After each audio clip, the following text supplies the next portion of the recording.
एक बार की बात है, एक गांव में किसान रहता था। उस किसान को जानवर पालने का बहुत शौक था। उनका दूध बेचकर वह अपना घर चलाया करता था। किसान ने एक खरगोश और एक बंदर को भी अपने घर में पाल लिया। अब काफी दिन गुजारने के बाद उस किसान ने खरगोश और बंदर के साथ खेलने का सोचा। बहुत सारे छोटे छोटे गड्ढे खोदे और किसी एक गाढ़े में उस किसान ने एक गाजर को छुपा दिया। खरगोश को अपने आप पर बहुत विश्वास था। उसने एक एक गाढ़े को खोदना शुरू किया और गाजर ढूंढने लगा।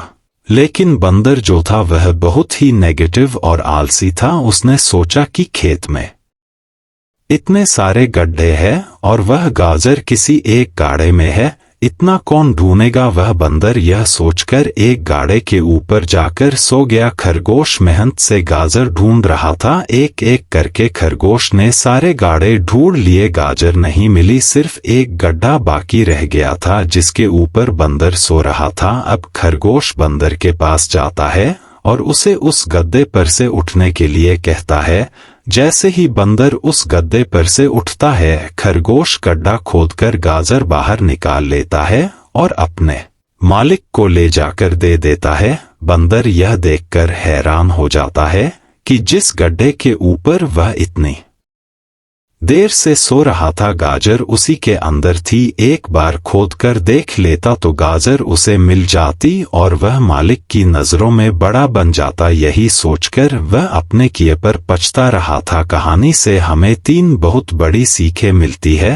पहली यह है कि हमें कभी भी अपने काम के प्रति नेगेटिव नहीं सोचना चाहिए। जैसे उस बंदर ने सोचा कि इतने सारे गड्ढे हैं और गाजर एक गड्ढे में है, पता नहीं, यह सोचकर उसने उस काम को अपने लिए बड़ा बना दिया। और दूसरी चीज इस कहानी से यह मिलती है कि हमें एटलीस्ट कोशिश भी तो करनी चाहिए, क्योंकि हम जब तक कोशिश नहीं करेंगे किस्मत भी हमारा साथ नहीं देगी। अगर वह बंदर जिस गद्दे पर सोया हुआ था वहां से ही गाजर को ढूंढना शुरू करता तो उसे गाजर मिल जाती, लेकिन उसने कोशिश ही नहीं किया। और तीसरी सीख हमें इस कहानी से यह मिलती है कि हमें जल्दी हार नहीं माननी चाहिए। अब हमें नहीं पता कि हमें अपने काम में कौन से साल में कामयाबी मिलेगी। वह 2025 हो सकता है, 2030 हो सकता है या 2032 भी हो सकता है, लेकिन हमें कामयाबी